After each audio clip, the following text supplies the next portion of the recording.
Okay, everyone's clicked in?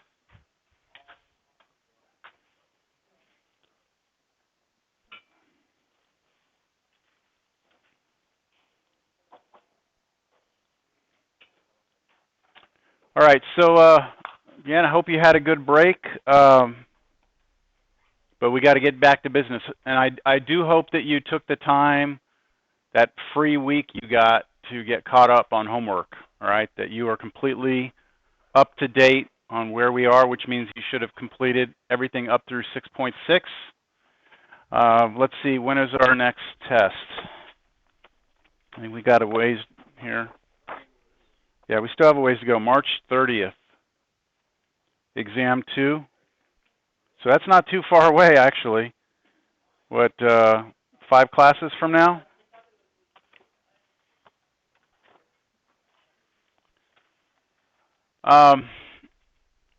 Y'all ready? Oh, I have notes for you.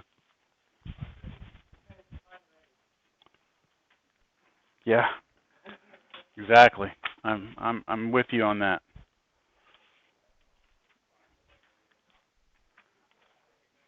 I just posted these notes online earlier today, so I wouldn't expect you to have them with you.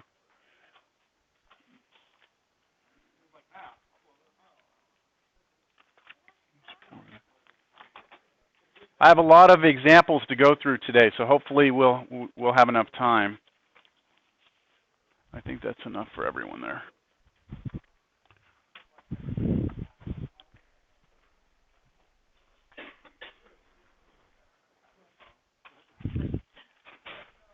Okay, so what we've seen up to this point is that we can use the definite integral to find the area underneath the curve, right? And what we were really saying was that we weren't really saying the area underneath the curve. We were looking at some function, and we were looking at the area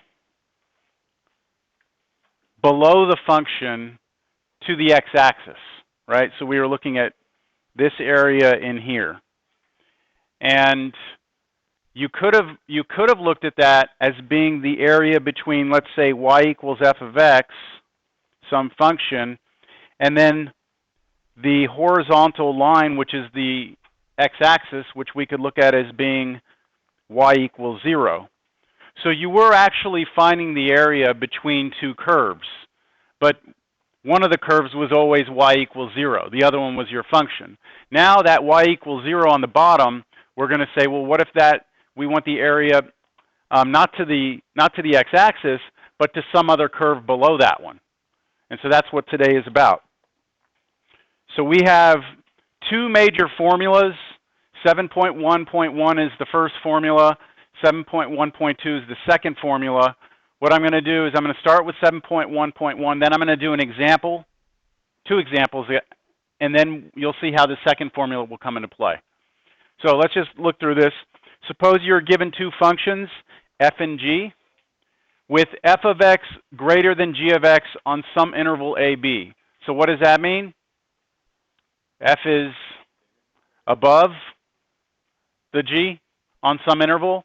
So I would like for you to take this picture that you have. I want you to add something to it. I didn't really have a chance to do it when I was at home.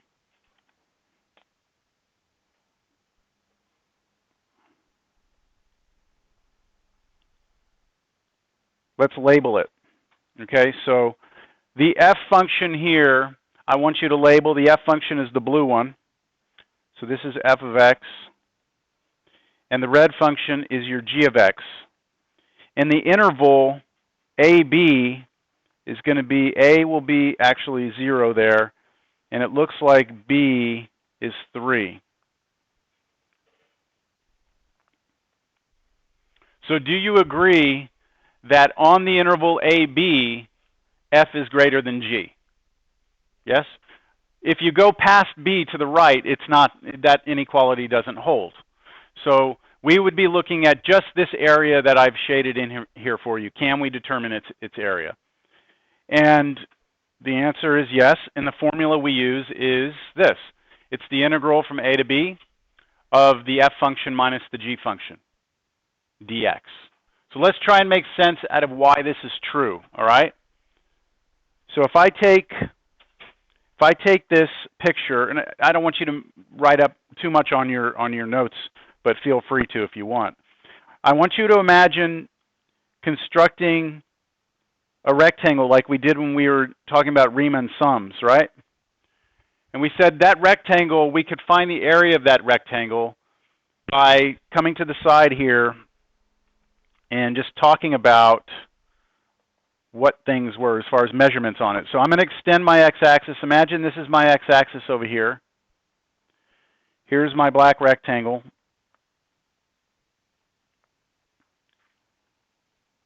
How wide was this rectangle? That was our delta x. That was our, when we did an infinite number of rectangles, that became dx, right? The width was dx. So let's just label this width here, dx. Now, how tall is this rectangle? Well, from here all the way down, all the way to the x-axis is what? That's whatever the function's value is, right? That's the y-coordinate of the f function, or it's the function's value, f of x. That's how tall it is from the x-axis all the way up. That's not what we want. How big is this part right here? From here to here, the bottom is this bottom curve, right, which is the g function. So this should be g of x. So this part that we're trying to find would be the f function minus the g function, right? The f, take away the g, and that's how tall that would be. So if you take f of x minus g of x, that gives you that height. So does the formula make sense then? The formula is that you're going to take f of x minus g of x, that's the height of each of those little rectangles. The width of the rectangle is dx. That's going to give you an area when you multiply those, and then you add up an infinite number of them. That means you integrate, and you go from a to b. Right? So that makes sense, everyone? Yeah? All right, so let's see this applied to the first example. We're going to do 713, example 1. Now, what I'd like for you to do here is keep in mind, I have given you pictures of everything that we're doing today. But on a test, you will have no pictures. So I want us to approach this problem to begin with as if there was not a drawing to go off of.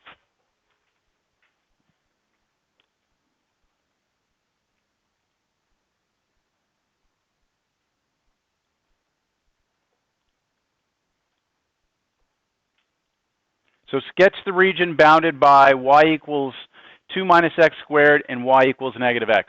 So here's where your background in graphing functions, your ability to use a graphing calculator, all of that's going to come into play now. All right? I'm going to allow you to use graphing utility on the test if you'd like. Right? But something like this, I would expect everyone can graph by hand because it's not too complicated. So let's start this out. Let's get a general idea of what this looks like. Let me go a little smaller here.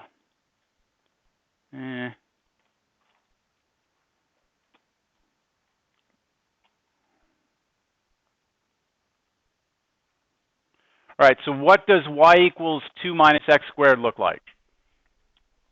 Upside down parabola, right? It's been moved up 2. So I'm just going to kind of draw a rough picture, very rough sketch of what that is. All right. Again, this is a rough sketch. I'm not trying to be perfect here.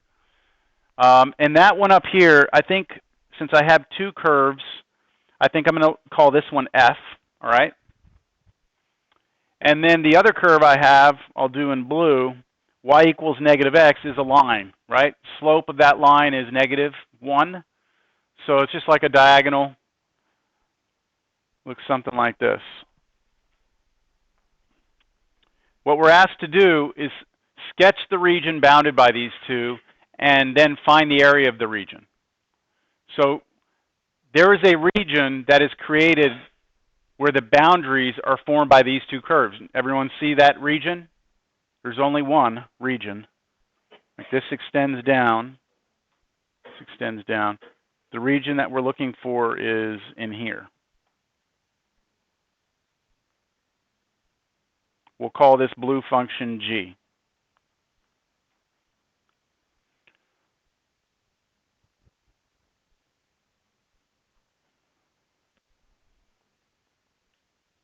Questions? The formula that I'm going to use, integral a to b f of x minus g of x, should work if I have a function f that is above the function g on some interval ab. So is this red function, which I just happen to call f, thank goodness I called it f because it is the one on top, right? F is here, g is below it, and it's on some interval. Now, let's talk about this interval. Do you know the left point and the right point of this interval? Not straight away, do you? But it's going to coincide with the intersection of those two graphs. Yes? Which means we're going to have to figure out what the intersection of those two graphs is. Make sense? Okay. So I like to start with that rough picture. I like to start now with the intersection. Can we determine what the intersection is? So the intersection of f and g means I want to know when the two functions hit each other, which means I want to know when they're equal to each other, right? So algebraically, I need to set the f function equal to the what? G function. I need to set 2 minus x squared equal to negative x. And now I need to solve that equation. That equation is a quadratic equation, right? I can move everything to one side and try and determine an answer. So how about I move everything to the right side?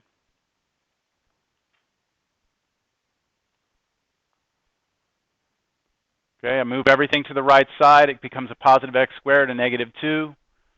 And I put it in descending order, and I'm going to try factoring it. What if it didn't factor? Quadratic formula. But it does factor, doesn't it? X minus 2, x plus 1. So we get x equals 2 and negative 1.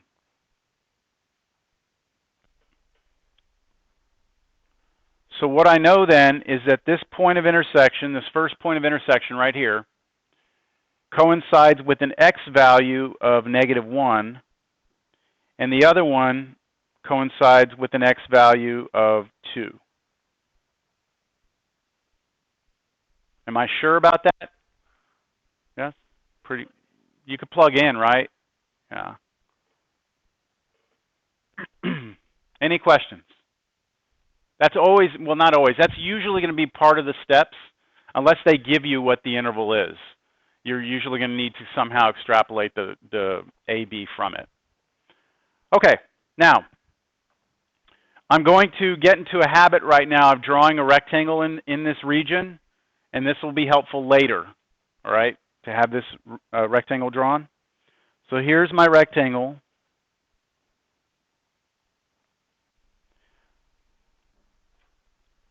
I'm kind of out of room on the side, so I'll do this below. Usually I would just stick this right in here on the side.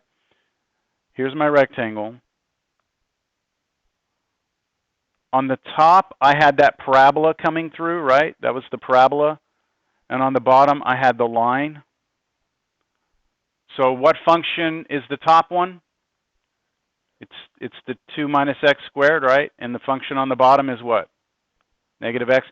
Again, this is for later, not so much for this problem.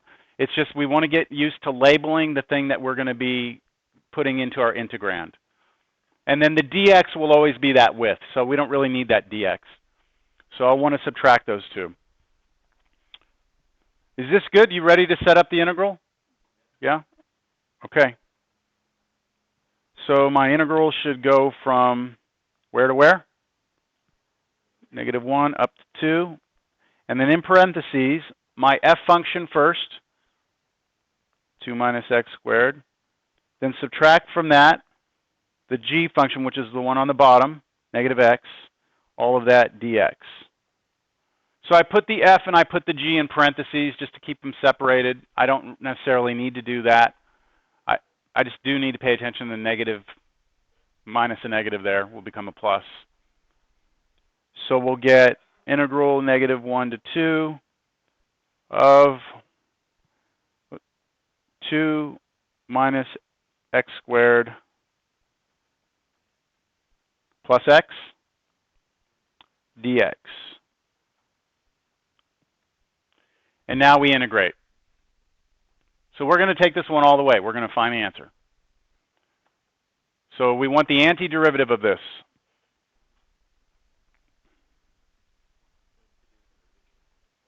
That's right. Since they're separated by pluses and minuses, I just do them term by term. So the antiderivative would be 2x minus 1/3 x cubed plus 1/2 x squared, with the evaluation going -1 and 2. All right, that's that. This is the capital F of x with that bar that we use to keep track of things. This will set up 2 things that we need to compute. So I'll plug in what first over here? 2 first. Okay, 2 goes in here. We get 4 minus 8/3 plus 2. Plug in -1, you get -2 plus 1/3 plus a half.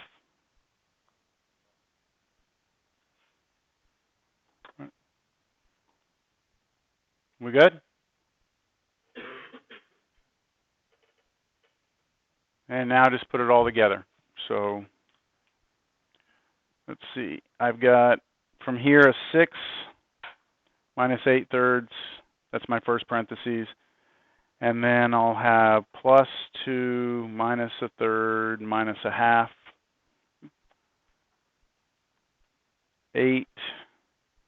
Hey, this is -8/3 minus 1/3 is -9/3, which is -3, isn't it? So I've taken care of this, and I still have minus a half. So what do we got here? 5 minus a half, which is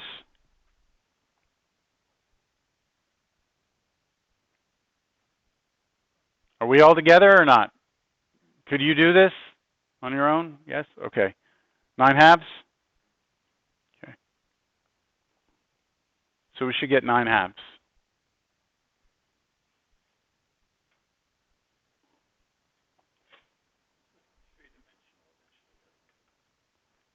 Yeah, we're gonna start rotating that region around the x-axis, and that'll come next class. Okay, let's move on to the next example.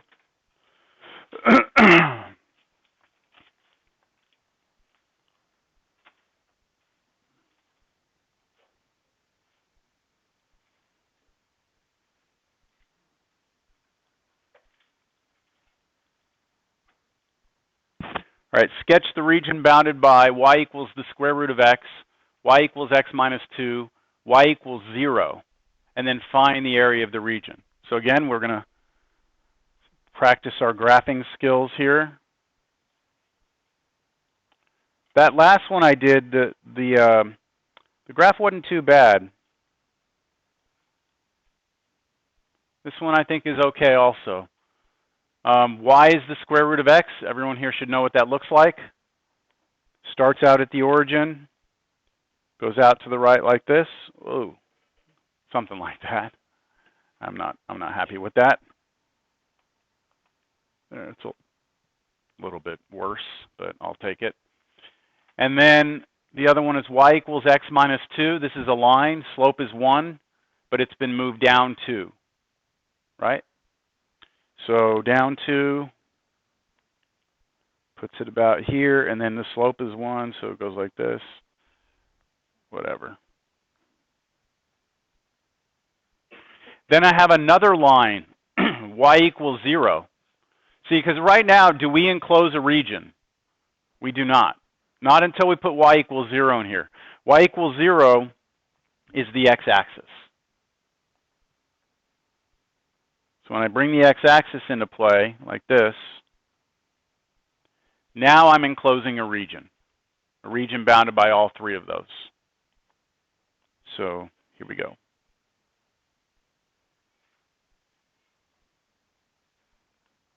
All right.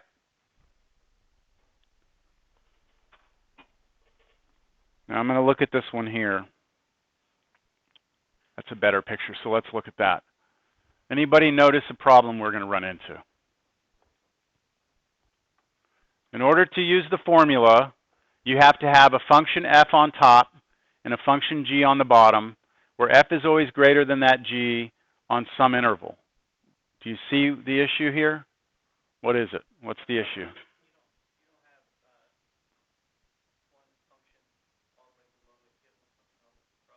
Okay.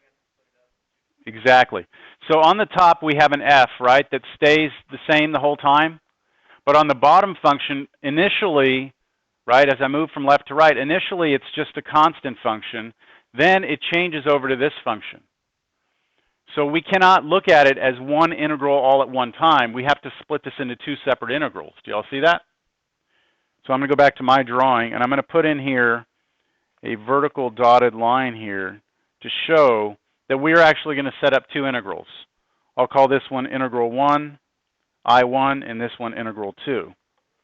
If we can set up integral 1 and integral 2, we get the two answers, we add them together, we'll have the total area. But we can't do it all as one integral. Not at this point. You know what? And I think what I'll do is I'll label them like this. I2, I1. All right. So let's try and set up our I1. Let's talk about our I1. What are we going to need for I1? I need to know this interval, right? So how about the left endpoint? Are you comfortable with what that is? 0? Okay. Now, what about this right endpoint? 2. Now, how are you actually determining that?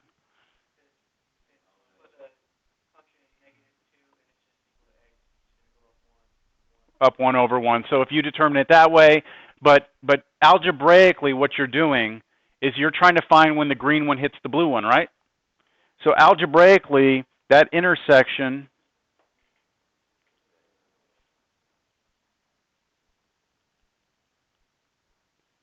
and actually we're talking about for B, right? We already know what A is. A is 0. Okay, for B, the intersection of B, we're going to set the blue one equal to the green one. The blue one is, which one? X minus 2, right? Why don't we call that one G? We'll call the red one F, or the square root 1F. So the intersection, what about the green one? We got to call this one what? Maybe H? FGH?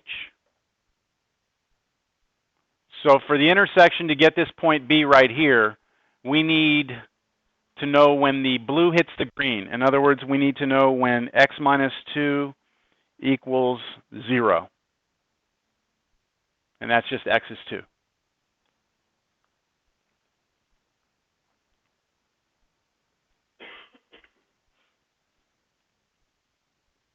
So let's try and set this integral up over here on the side. I'm going from where to where? 0 to 2. Now I need the top function, right? The f minus the g, which is the bottom function. The top function for us was going to stay the same the whole time, which was square root of x. Minus the bottom function. What's the bottom function when we're on integral 1? 0 dx.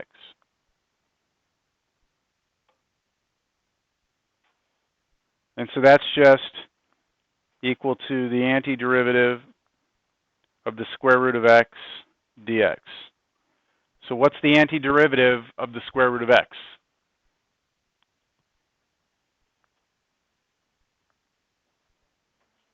2/3 x to the 3/2. Did y'all have a real good spring break? A real good one? All right.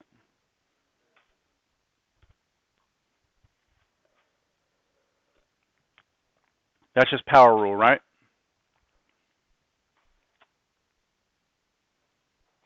All right, let's plug in 2 first. So 2 here, the way I like to do it is 2 cubed first. What's 2 cubed? 8, and then what does that mean? Square root of 8. Okay, so when I plug in it initially, I'm going to have 2/3, and then I'm going to have, how do you want to write this? Well, let me write it all down. 2 to the 2/3, 3/2. Oops.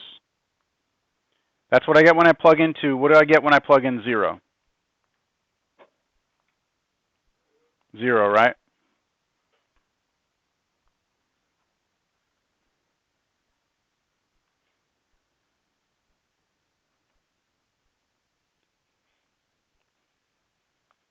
So this is 2/3, and then we said this turns into the square root of 8, which you can clean that up a little bit, right? You can take out, there's a 4 in there, so take out a 2, so 4 root 2 over 3. 4 root 2 over 3. Okay, that's the area of the first integral, the exact area, so there's no approximation here. Did you get the notes? Did they have an extra one on the table there? There you go.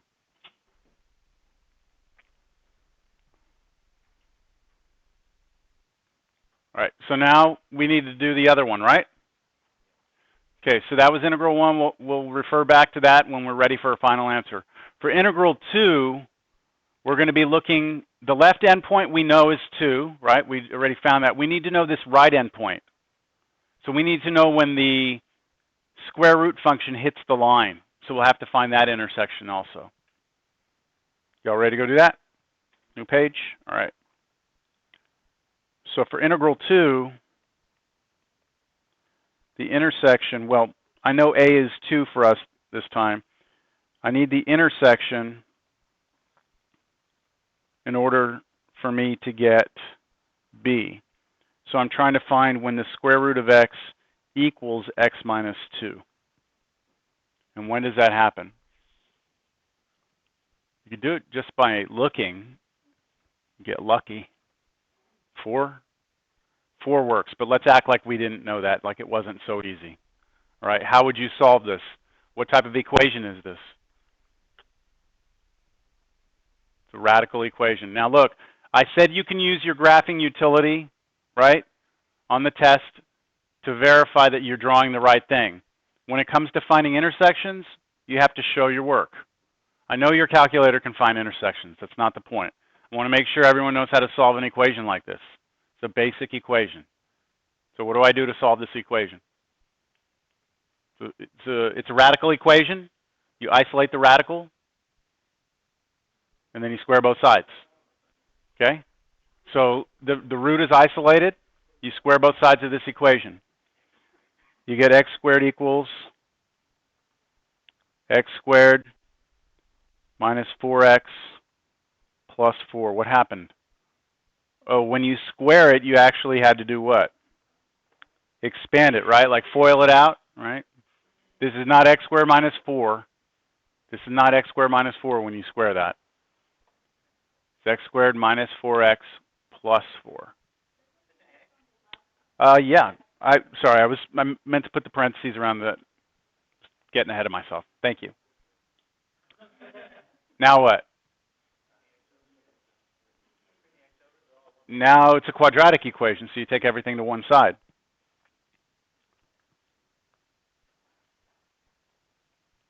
Minus 5x plus 4. All right. And you hope that that factors, but be prepared if it doesn't to use quadratic formula. Does it factor? Yes. Minus 4, minus 1. So you get 2 solutions, 4 and 1. Wait a minute. What about this picture here? It's saying they hit each other at where? 4 and 1 at 1? What's wrong? Something's not right.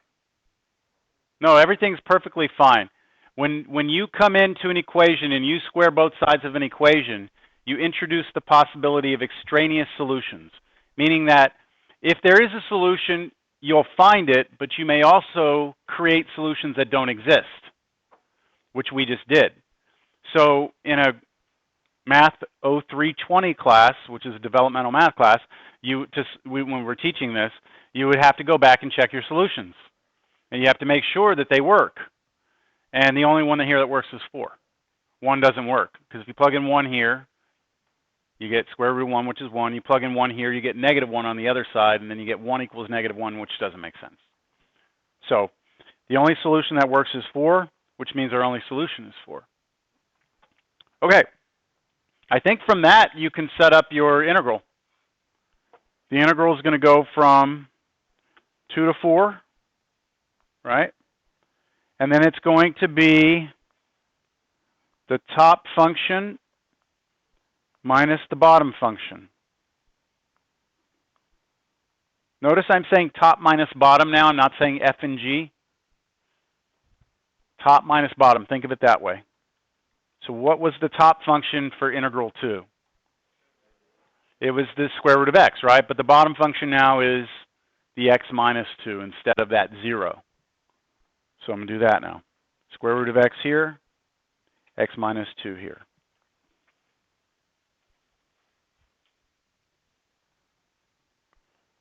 This becomes integral 2 to 4 of square root of x minus x plus 2 dx.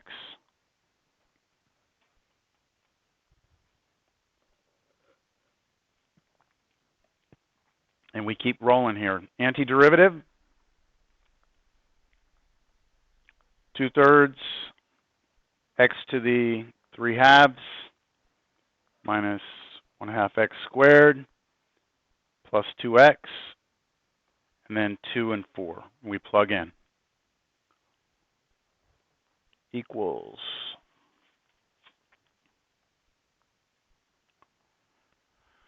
Ugh. Yes? So for the test, we can use the graphing function to determine what's top and bottom for intersection? Just to help you, just as a guide. I'm not going to say you can't have them. But as a guide, I don't want them used to find your intersections and everything else like that. I mean, some of the calculators will actually find the area too. So that's why you need to be able to show all the work. Everything I'm showing here is what I would expect you to show. But check it with that. Yeah. All right, let's try and plug the 4 in. If I plug 4 in here, I could go 4 cubed, right? But I could also do square root of 4 first, which I like that idea. Square root of 4 is 2, but then I cube it, I get 8. So this will come in here, 8. This whole thing will be 8, and then times 2 is 16 over 3. So 16/3 first. Now plug in 4 here, 4 squared. 16, half of 16 is 8, so minus 8. And then plug 4 in here. Hey, plus 8. Those are going to cancel out. That's nice. Plug 2 into this. Hey, we had that earlier, didn't we? We know what happens when you plug 2 into this. What does it turn into? 4 root 2 over 3. 4 root 2 over 3. Then you plug 2 in here. So minus 2. And then plug in 2 here, and you get plus 4. All right, let's clean this up. 8's gone, 8's gone. 16/3 minus 4 root 2 over 3. And then, what about this? Plus 2, but then take it away, so minus 2.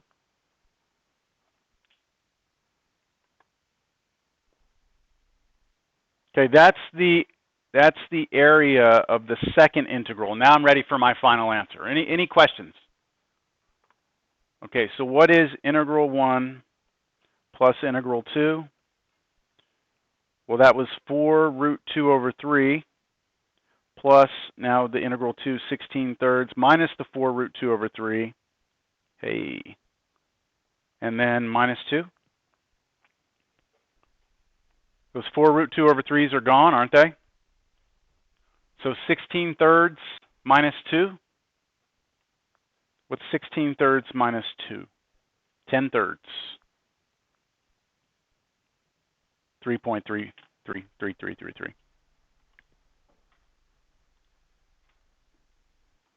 I didn't work these out before class, so what I'm going to do is I'm going to, cancel. I'm going to verify this answer real quick by using my Mathematica, which has this nice little built-in feature here. So it was integral, the first one was 0 to 2, right? And it was square root x, that was all.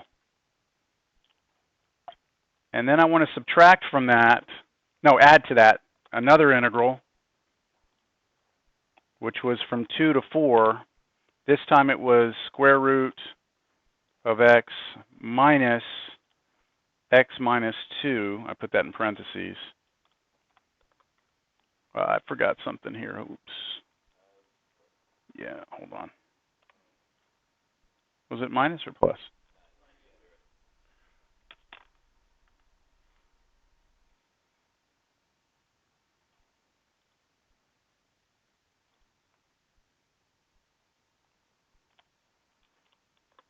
Sometimes Mathematica is weird. They give you an answer and it's not even simplified all the way. But I multiply that times a decimal 1 point. It's 3.3333. That's what we got. 10 thirds. Okay. Questions? Comments? Nothing too fancy here. It's not integration by parts, right? It's not partial fraction decomposition. I mean, this is a little more straightforward. All right. All right, so let's look at the next example. What's the next example? 3. Sketch the region bounded by y equals square root of x. Wait a minute. Same problem on purpose. I'd like for you now to go back up. I said there were 2 formulas for today, right? This first one that we were doing, look at back up here, 7.1.1. I said a formula. I said this is when we use vertical rectangles, right? Remember when I drew my my rectangles? They were vertical. They looked vertical, those rectangles. That means I was looking at my functions as functions of x. Function on top, function on bottom. There's a second formula that you can use when you want to, instead of having vertical rectangles, come in and make your rectangles horizontal. And this is what you would do if you wanted to treat your functions as functions of y instead of functions of x. Okay, why would we want to do this? I mean, is there any benefit to this? Absolutely yes. All right? So we need to first get our heads around what's happening with this. I want us to take this. Yes, we will have to rewrite it. Yep. So I'm going to take this over to a new page, and I want you to label this on your notes. Label this because I didn't take the time to do it. The red one here is is f of y, and the blue one here is g of y. The endpoints. Notice that the integral on the second formula says c to d instead of a to b. Do y'all see that on the formula? C is the lower y value. D is the upper y value of where the two curves intersect each other.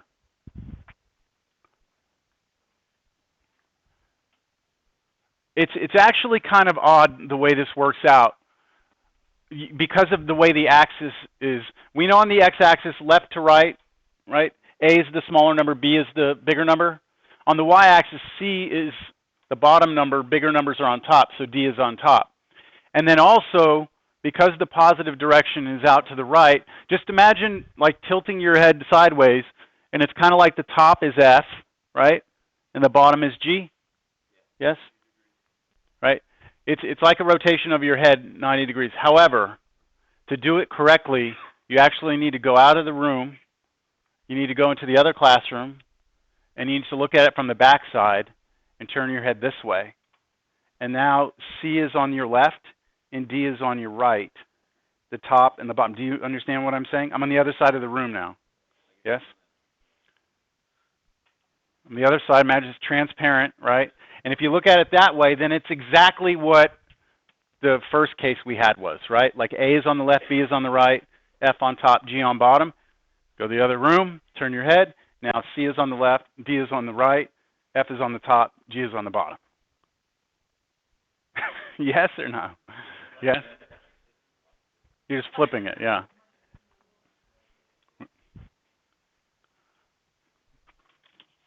Was that too hard to go out of the room? Could you not remove yourself spatially from your seat? This might help.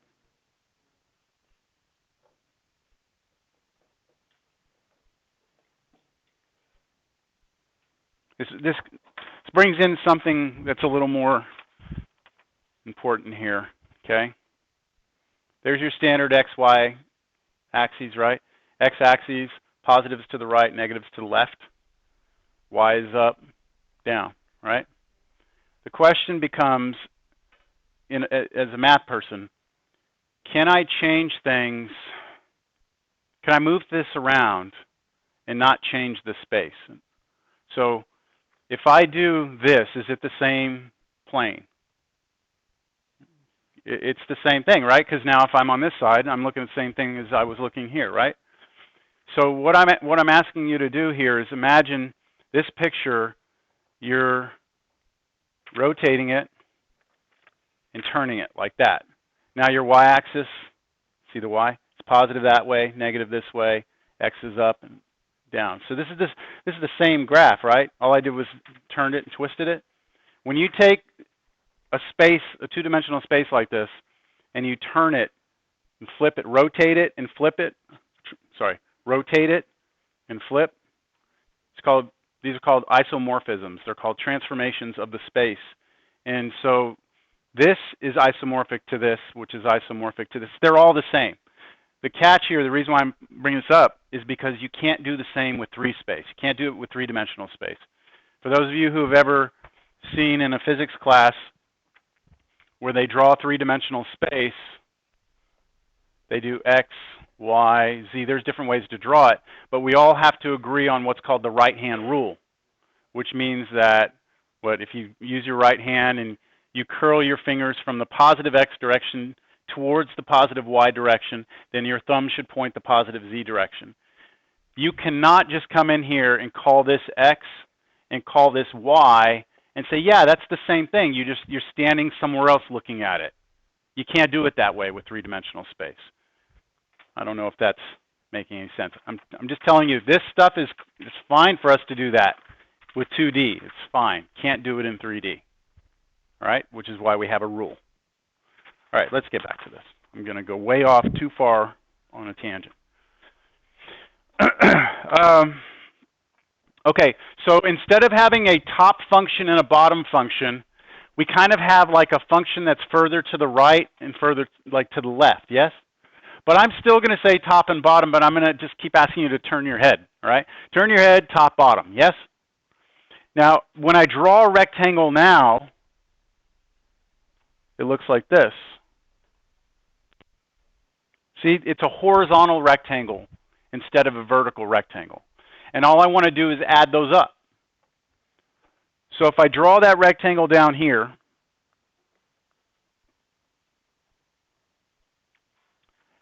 how wide is this little piece right here? It's dy, not dx, right? It's the little infinitesimal change in y. So this is dy. And then the total length of this thing should just be, I'm going to do it on the bottom, should be the difference of the functions, right? This should be f of y minus g of y. And that's where the formula comes from. But these curves, the red one and the blue one, are functions of y, not x, meaning they don't have to pass the vertical line test. They have to pass the horizontal line test. So if I draw horizontal lines through this red one, I only hit the graph once. Notice if I draw a vertical line through the red one, I'll hit it twice, which means it's not a function of x, but it is a function of y. So we want to use this setup whenever our graphs are not functions of x. Instead, they're functions of y. I'm going to poll you because I'm not sure the look you're giving me is that spring break look is still there, like that glazed over. Yes or no?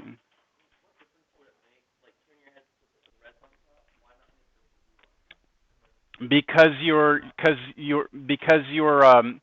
negative direction is this way. That's right. When you say that a function, when we said f was greater than g, right? Back in the first, greater means above and g below. Same thing here. When you're saying f of y is greater than g of y, greater means in the positive direction, which is to the right. It's all because, yes, we don't do it the other way because negative would then be up, and that wouldn't make sense. That wouldn't match. Now, at the end of the day, if you accidentally get the two functions backwards, your answer is going to be negative instead of positive. That's the only difference. So you'd be off by a sign. Yes. Yeah, you could say right minus left. Yes. Yes, I mean you can. If you don't want to look at it that way, that's fine. But I'm just trying to get you to see that there is a different approach to this that you could take, and that's if you don't like this, because look, if you get your graphing calculator out, can you graph that? You can, but maybe some of you don't know how. It's okay. Most of people wouldn't know how to graph that because your function on calculator wants f of x.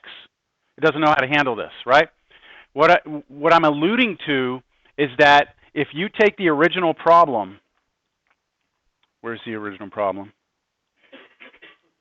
I don't teach it this way. I used to. I'm not going to show it in this class, but what I'm kind of getting at here is if you have a problem like this and you want to be able to graph this, but you know your calculator is not going to be able to do it, let's just say, you could take every y you see here and change it to an x, and every x you see here and change it to a y, and do it for everything. And if you do that, you have the same exact problem. It's the same exact thing. All you've done is turned your head and twisted it. And then your graphing calculator can handle it. So that's more why I said look at it that way. If you want to say, I'll say right and left, and I'll say top and bottom, turn your head. I'll do them both. Okay, so we're okay, I think, on the setup. Remember, this is going to go integral c to d, f of y minus g of y, dy. Right. The right function minus the left function, if you like. All right, here we go. Let's do this one. Back to the problem here. What I want to point out, though, is that when we do this problem now, do you see what's going to be a little easier? Look at our picture, because we already did it. Our picture looked like this. It was something like, no, I don't like that. I don't like any of that. That's right. We only have one integral. Right? Our region was here.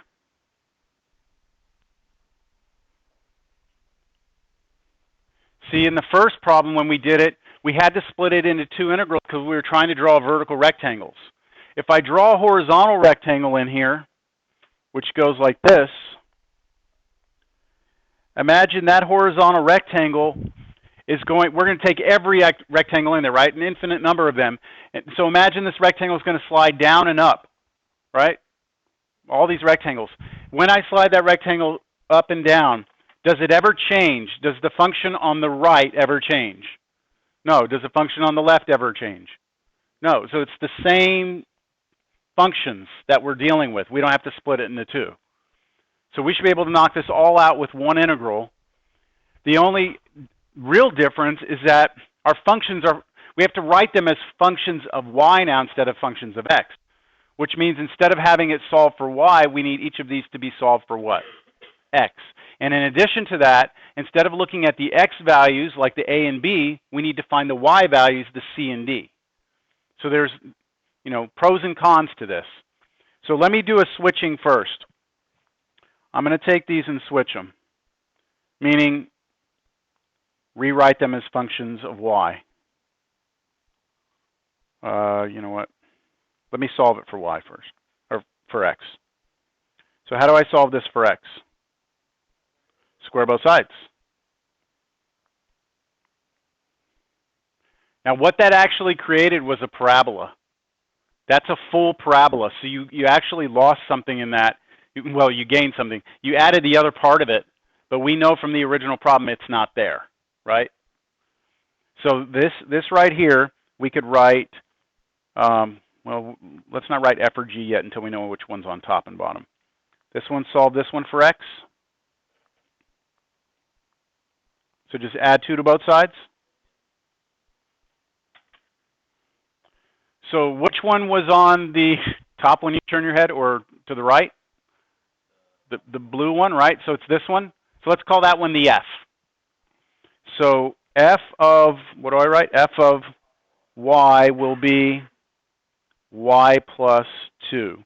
You're replacing x with f of y. Instead of replacing y with f of x, we replace x with f of y. And then here we're going to write what? G of y equals y squared.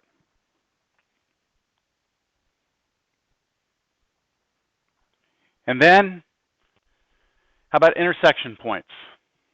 We only have one of them, right, that we really are concerned about, this one. I want to know when that blue one hits the black one. But I want to know the y-coordinate where it happens, right? Set the functions equal to each other. So to find this, and what is this red point? Is this our C or our D?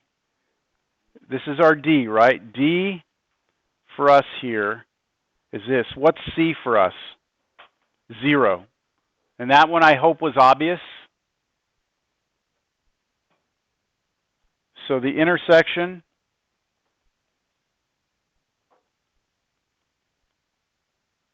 to get D is going to be setting y squared equal to y plus 2, another quadratic. It's a quadratic in y this time. So y squared minus y minus 2, that's the same thing from earlier. Y minus 2y plus 1. So our two solutions are 2 and negative 1. Which one is it? 2. So y is 2. That means D is 2. So you can come back up here if you want. That's 2. C was 0.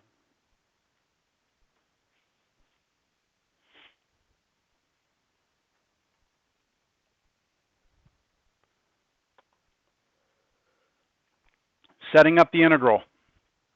We're going from 0 to 2. We're going to go the function on the right minus the function on the left. So which one's the one on the right? The y plus 2. And we're taking away, which one? The one on the bottom, y squared. Which equals, can I go straight to the antiderivative here? 1/2 y squared plus 2y minus 1/3 y cubed, evaluated 0 and 2. The plugging in of 0 is going to be nice, right? So let's just plug the 2 in real quick. So 2 goes in, 4, 2, so get 2 here, plus 4 minus 8/3. So 6 minus 8/3, which is 18 thirds minus 8 thirds, which is 10 thirds.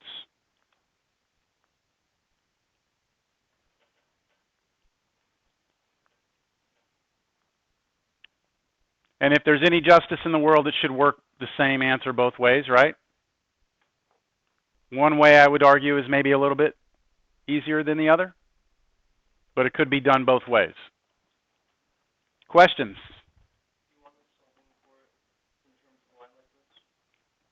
This problem could be done either way, so I wouldn't care. No, I meant, if you scroll back up, Mm-hmm. y equals root x, Mm-hmm. and then you say x equals root y. Oh, no.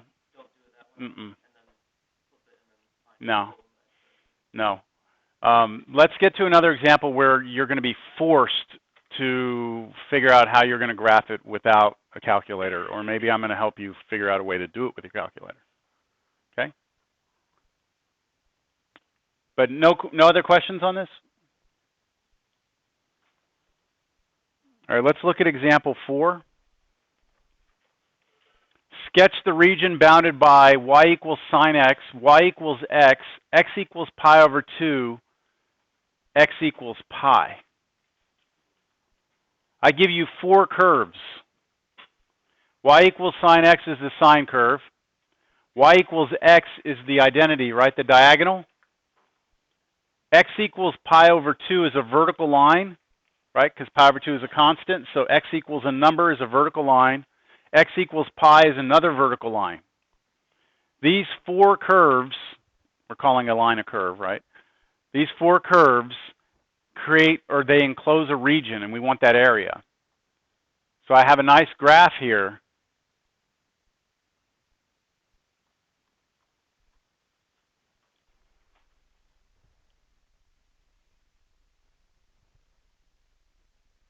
And the question is, could you find that on your own? Could you draw that on your own? So let's try and draw this on our own, see what kind of issues we run into.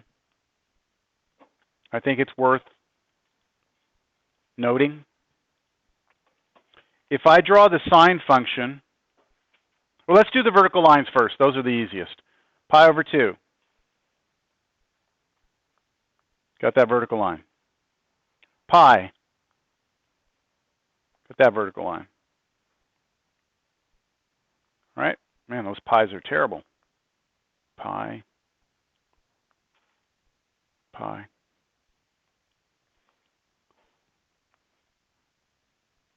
So the other day was Pi Day, right? Who sent me that about the Pi Day thing? My dad sent me a text. He's like, Pi Day, you know, you must be excited. And I'm like,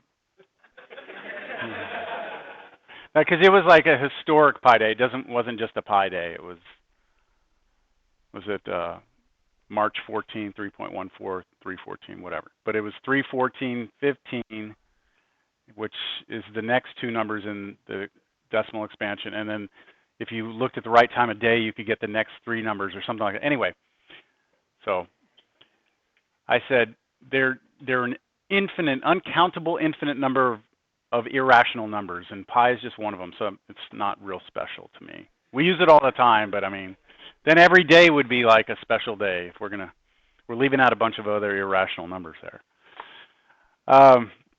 Okay, do you see the trouble you're going to have graphing this? Like what issue you're going to run into? I gave you the picture. It makes it very clear what's happening, but this line right here, how do you know that line does not cut through and go below here? Do you see what I'm saying? Like I drew it. You know that this one's above this one because I drew it for you. But how are you going to determine that on your own? Okay, so the sine does this. Let's start with that. At pi over 2, where is it? Is that its highest point? Yeah, it's at 1, right? So it goes like that. And then it comes back down at pi, it's going to be at 0, right? So that's a real rough sketch of a sine curve. Yes?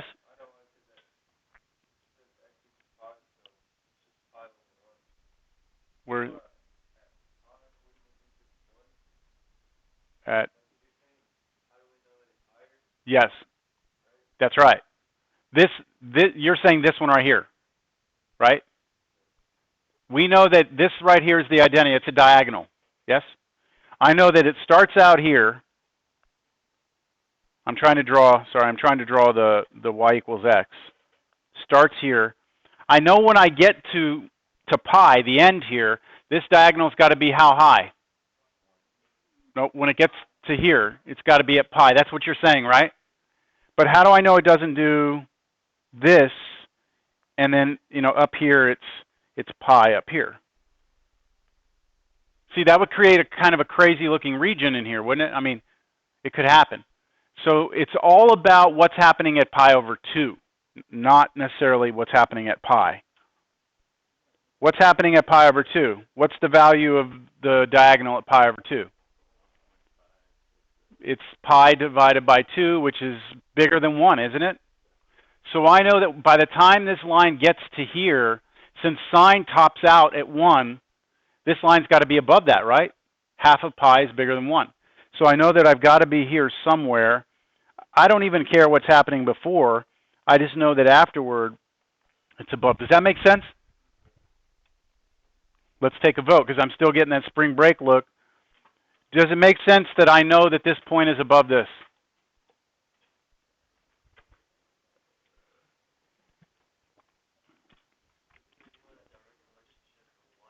Because y is x, right?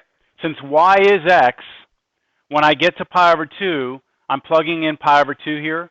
Pi divided by 2, 3.14 divided by 2 is bigger than 1. And I know that the highest point on sine is 1, so I have to be above that. Yeah? That's not enough of you that agree. So either revote or pi over 2 is greater than 1. That's the whole argument right here of why this point's higher. I know that this is 1. That's pi over 2. Pi over 2 is greater than 1, so I'm above. And it's a line, so it's got to stay above, right? Okay. I guess that's enough of you. And so I hope with that picture you can see the region. Now, why is it not like this region or this region or this region? It's got to be bounded by all 4. By all 4. So I'm saying it's got to be bounded by this one, and this one, and this one, and this one. And there's only one region that has all 4, right? What about this region right here? This. Oh, wait a minute. The x-axis isn't part of it, is it? So this would just continue down and overflow out there, and it's not an enclosed region. So you got to be able to identify the correct region before you can proceed. Okay, so now let me ask you, if this is going to be our region, are you going to want to use vertical rectangles or horizontal rectangles? Vertical. Why? If I do vertical and I move from left to right, am I going to always have the same top and bottom function the whole time I move left to right? Yes? If I tried to come in with horizontal rectangles, there I would have a problem. I would have a constant on top. It would be this line until I get to like down here, and then it would be this sine curve, right? And it would change. I'm not going to go that route. Could you? Yes, but why? I mean, why would you, right? And then you could add the answers, right? It would be more of a headache, right?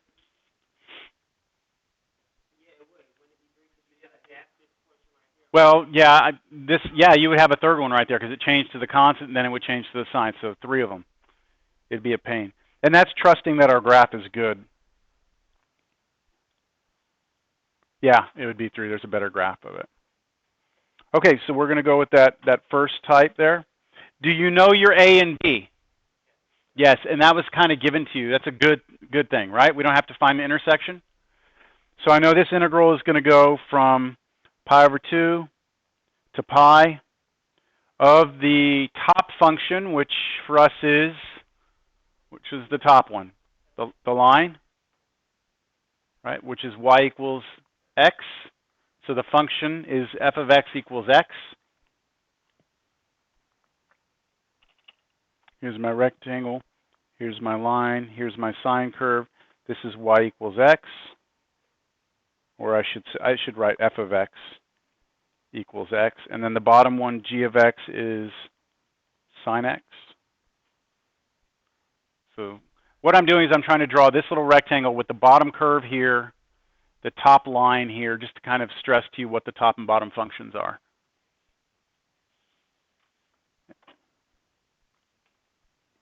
All right, so it's going to be, say again, what's my integrand here? X minus sine x dx.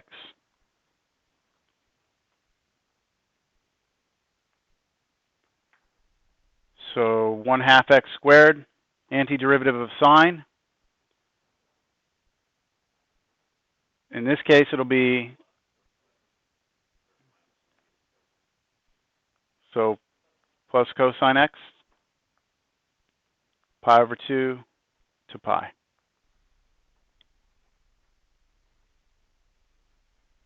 Because the derivative of cosine is negative sine. So plug in pi, and we get pi squared over 2. What's cosine of pi?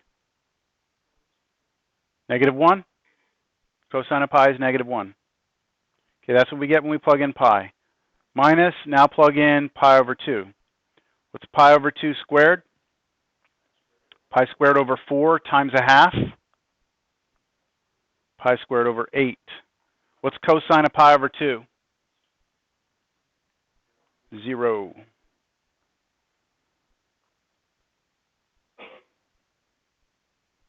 I'm out of room, but I'll just come right here. This is pi squared over 2 minus 1 minus pi squared over 8. I can put these two together, pi squared over 2 and pi squared over 8, by getting a common denominator. This will be 4 pi squared over 8 minus 1 pi squared over 8, which is 3 pi squared over 8 minus 1. That's the exact answer. That's what I'm looking for, is the exact answer. I'm not looking for a decimal. Now, should you be able to turn that into a decimal? Yes. Mm-hmm.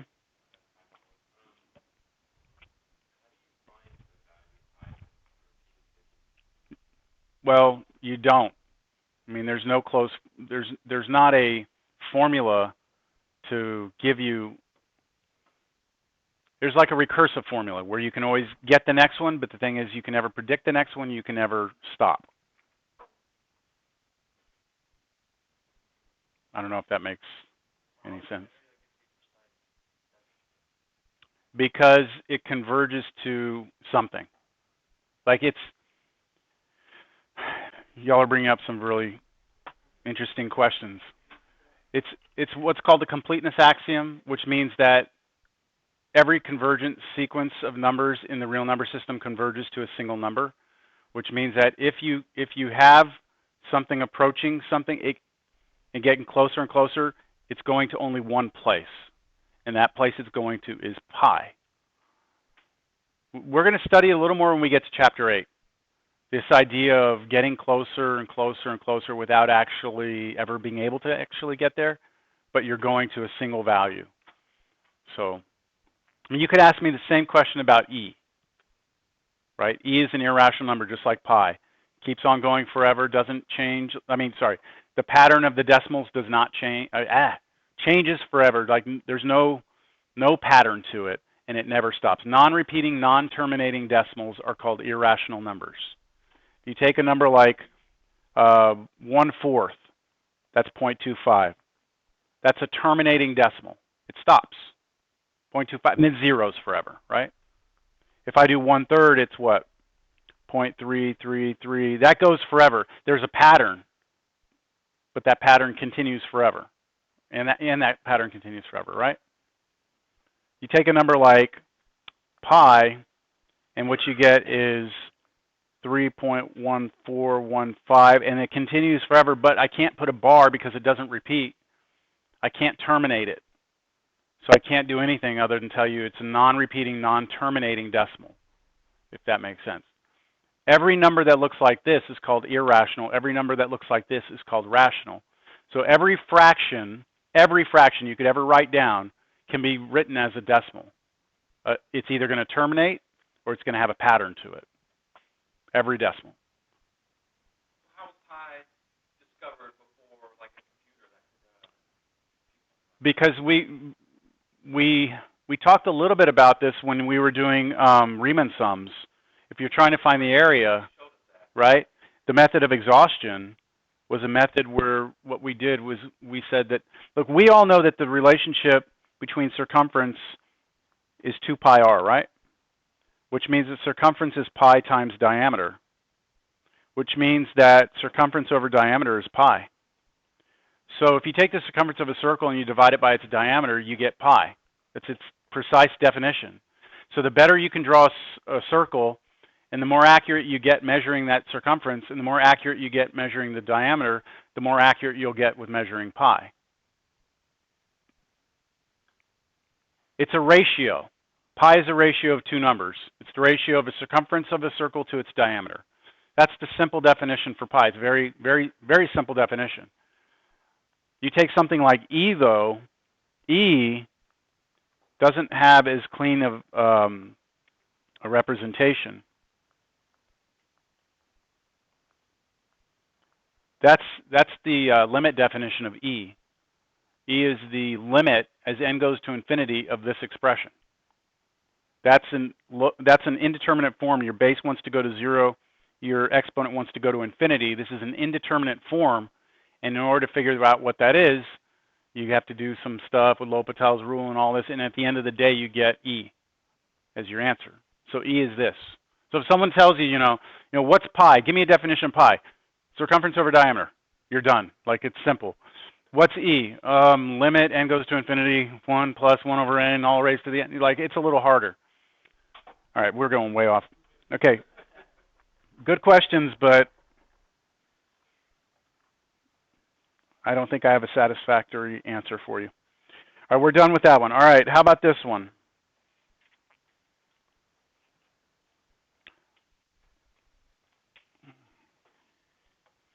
So sketch the region bounded by x equals y to the fourth, x equals square root of 2 minus x, y equals 0. How would you draw that?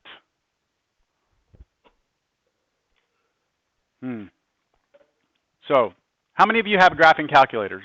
Text instrument graphing calculators. I know some of you don't. I'd like to share with you a way you can graph this. All right? So everyone go to their calculator if you have it. Look at this as bonus coverage in this class. In your graphing calculator, I want you to go to mode. And somewhere in mode, you have your graphing modes, and it should say something like func, para, polar. Do you see that? Yes? For those of you who have it, go to mode, func. Anyone not see that? Anyone not see it that has their calculator? Okay, switch to parametric mode.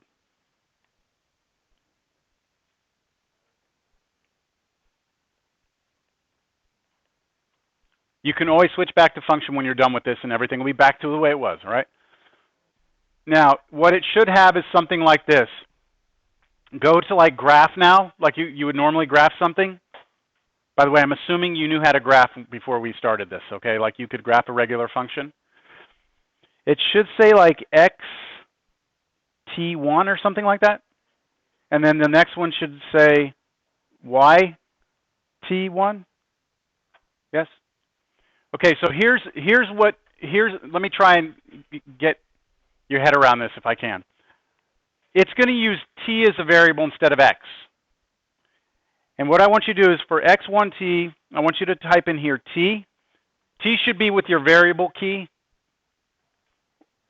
And then for y, I want you to put t squared, t caret 2, or however you want to square it. And then I want you to hit graph. And what you're going to draw, let's see what it draws. You tell me what it is. You only got half a parabola? Yep. Anybody having trouble? Y'all stuck over there? You good? Okay. If you only got half a parabola, most of you probably only got half a parabola. I want you to go now, hit Window. And I want you to tell me what your T min and T max is set at. It's probably 0 and then 6.28 something, right? Okay, so it defaults to 0 and 2 pi. Don't know why. That's the default for TI. So T is your X value, right? That's what that says. I want you to change your T min to be -10 and your T max to be +10. That depends. It doesn't matter because we're not doing trig functions. So go. What's that? Yours did? If you're in degree mode, it won't. It'll still go 0 to 6.1. So it did. It said 3.6. So you're in degree mode. Okay. So change it to -10, T max, +10. Don't worry about what's the next then, T step or something like that. Don't worry about that. Hit graph again. Tell me if you get the full parabola. Yes? Okay. Any questions on that? What I've just shown you, right? Well, let's do one more. Come back in here now. Change this from T squared to sine T. Change that T squared to sine T. And tell me what it draws. Your sine curve, right?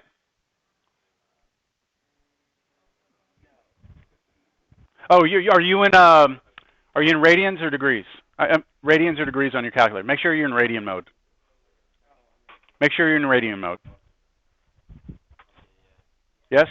Yeah. Oh, look, I would always suggest you're in radian mode on those calculators because all your trig functions want radians.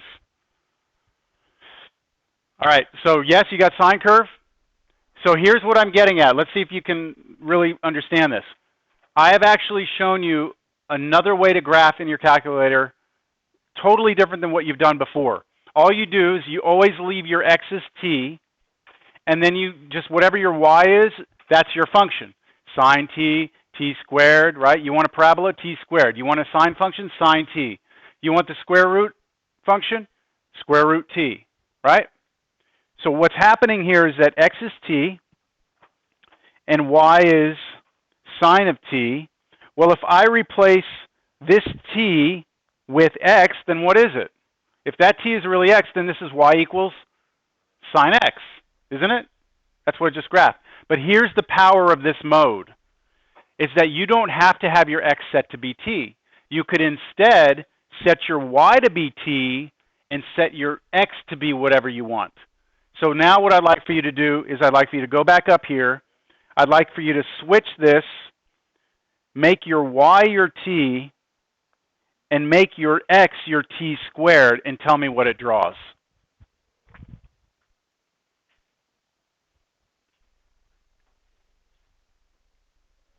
What do you have?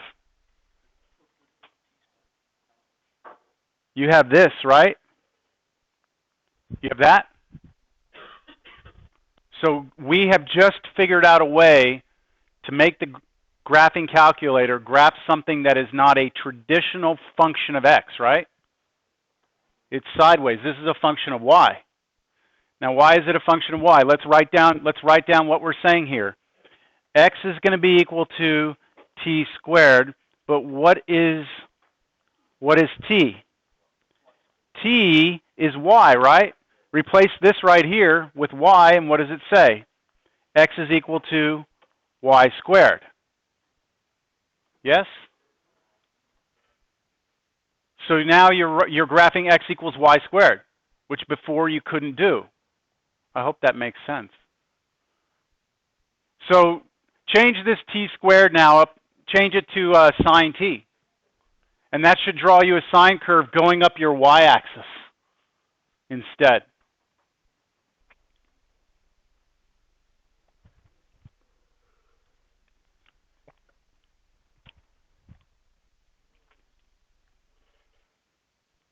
Do y'all understand? Okay, so let's do a quick little quiz for you. See if you can graph this. I want you to graph y equals the square root of x I want you to graph y squared minus y equals x. Those are two separate curves. Can you do those, graph them at the same time on your calculator? I'll help you. You're going to stay in parametric mode. How would you graph this? That's just a regular function of x. So x t1 would be what? You can just go t here. Y t1 would be what? Square root of t. That's basically going to graph square root of x, isn't it? That's a traditional graph. How do you do this one? x1t, or sorry, 2t, y2t. This time I let the y coordinate be t, leave that one fixed, and let the x coordinate be what? T squared minus t. Do you see the difference between those two? In the first one, I let the t was the x, because that's a traditional function of x. In the second one, I let the y be the t, because the other one is a function of y, not a function of x. And then I'm rewriting the x coordinate as a function of the y. In the first one, the y coordinate was a function of the x. Do y'all see the contrast in those? You should have some parabola sideways, and you should have some square root function, right? Did you do it? Anyone do it? Did it graph? Yeah. Okay. Anyways, I don't know. I'd have to look. It might. Maybe not though. No, those should intersect somewhere. Yeah, those should intersect. Okay, back to our notes. So now that you have that graphing power, right? You could graph both of these, couldn't you? See if you can do that on your calculator. These are both functions of y, aren't they? Wait, that's a typo. That's a typo. Yeah, x equals, ha ha ha ha. That wouldn't even be a graph.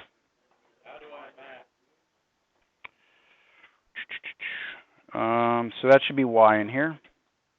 Change that, please. Everyone change that to a y.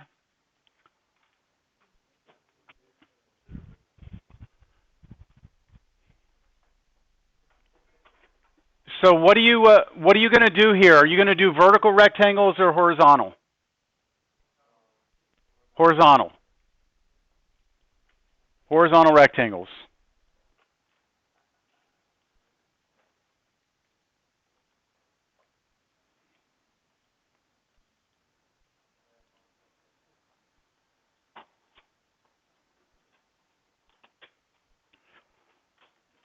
I need to move faster, okay? So let's get through this one. We do horizontal rectangles.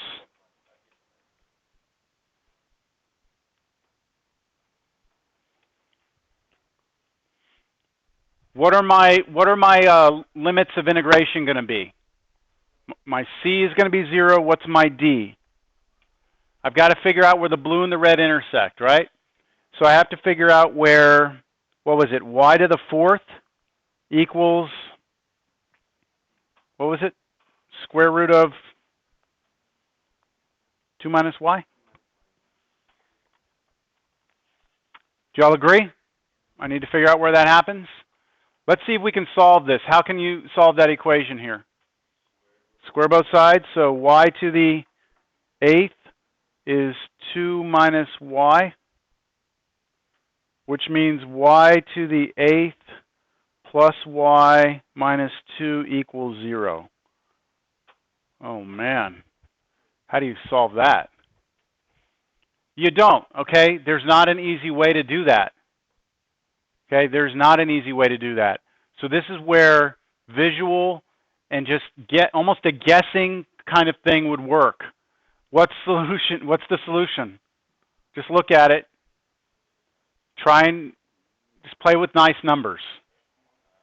1? What's 1 to the 4th power? 1? 2 minus 1? So 1 works, right? And that looks like y equals 1 is the answer. Now, I'm not going to give you one where you have to guess it like that. I'm just trying to show you that sometimes, even though the algebra can't be done, there's a simple solution. You just have to do kind of a guess and check. So y equals 1 will be our upper limit. So the integral will go from 0 to 1, and then which one was on the right side? So which one is this blue one? That's the square root one. The red one is the y to the 4th, right? So it'll be the square root of 2 minus y minus y to the 4th dx, dy, sorry.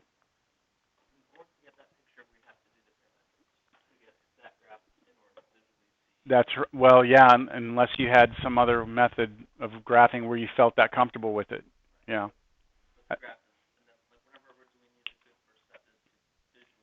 Yes, yeah, you always want to get a picture of what's going on, which is why in the directions, the first thing is to sketch it. Sketch the region. Questions? We're not going to work through this one. This integral would be easy, though, easier than you might make it. This is just a basic substitution, U sub, and then that one's power rule, and then you go through and get the answer. Let's move on to the next example, because I only have 15 minutes. This one, I don't want to get into, we're not going to do the whole thing. I brought this up just for one particular point, and that's most people get this wrong in terms of which function is on top and which one is on bottom. Because most people think x to the 6th is bigger than x to the 4th, which is true as long as x is bigger than 1. So here's the graph. Okay, which one is on top, which one is on bottom? Well, between 0 and 1, one of them is on top and one of them is on bottom. After you get past 1, it changes. So which one's on top? X to the 4th is on top here. One way you could just verify that, just take a number, like take 1/2, raise it to the 4th, take 1/2, raise it to the 6th, which was a bigger number? 1/2 to the 4th, right? What's 1/2 to the 4th?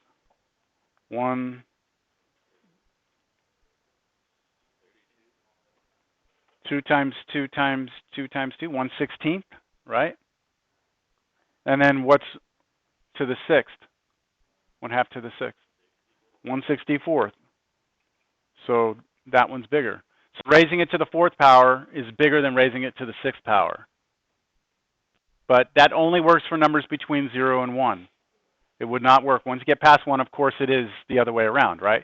2 to the 6th is bigger than 2 to the 4th.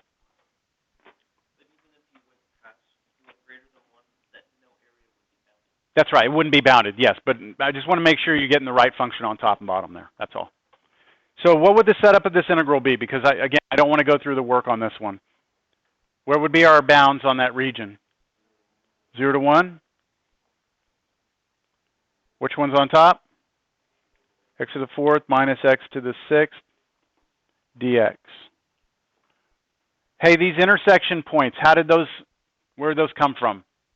Where did those we looked at the graph, right? But what would you have to do? Set them equal. Another little point here, the reason why I'm showing this to you. How do you solve that? What you don't do is divide by x to the 4th. You never divide by x to the 4th, all right? Because if you divide by x to the 4th, you're eliminating the possibility that x could be 0. So you move everything to one side and then you factor.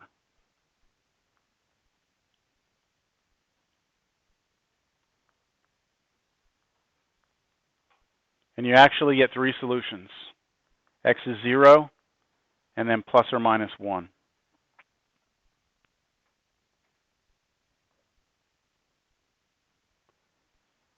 Because there was another part of the graph that I didn't show. Where was it? The other side. Did I put a restriction on there? Oh, I didn't. Okay. Just so this is technically right. Up here, put comma, x greater than or equal to 0. That means I only want you to look at the right side, because there's another left side that's symmetric, right? And the area would be, you double it, yeah.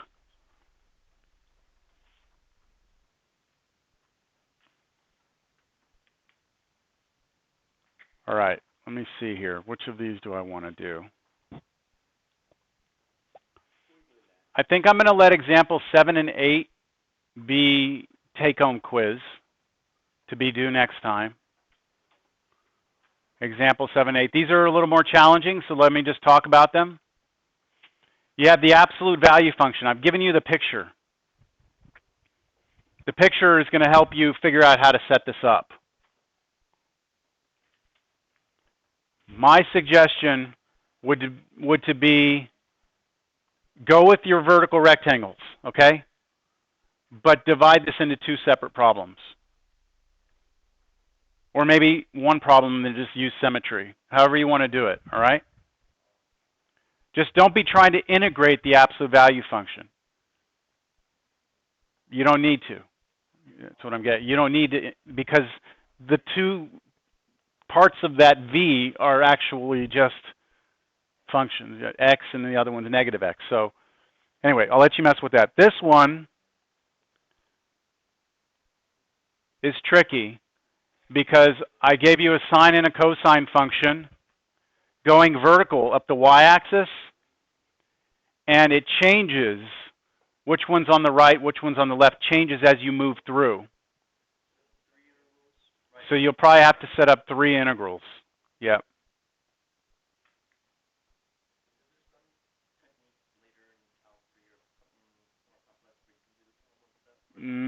That's pretty much it. Yep. Everyone understand those 2? Take-home exercise quiz? All right, and I'm going to do the last one.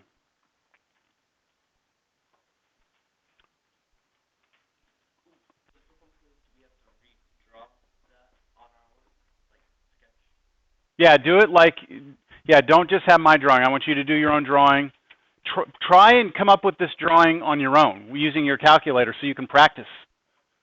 All right? This last one,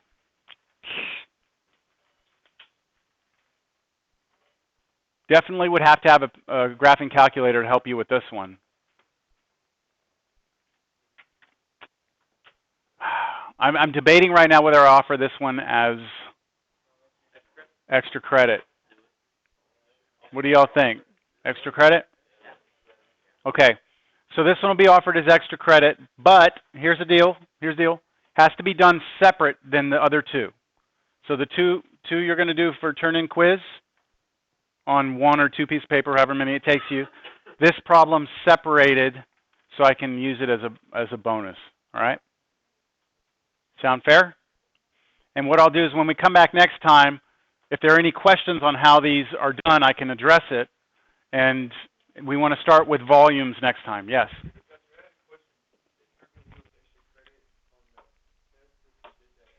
I have them, and I've not assigned the credit to anything yet. I haven't forgotten. They're still there. In fact, I've got them in the... Hey, easy. Yes, no, I've already had some students say, you know, hey, where's my extra credit? And I'm like, I'll get to it. It's right here. It's the secant one, secant to the end, showing the reduction formula, right? All right. So homework-wise, if you're ready to start practicing this stuff, for homework, I believe it's page 3. I don't know. It's at a 7-1. I can't tell you the page right now. 1 through 19 odds. And as I always recommend, if you do the odds, you know, go do the evens after that if you've got the time. It's 7-1. 7, section 7, chapter 7, section 1. All right. Everyone have a great day. Oh, I have a commitment today. I will not be in my office but for the next maybe 20 minutes. I'm going down there, and then I've got to go somewhere. So I apologize.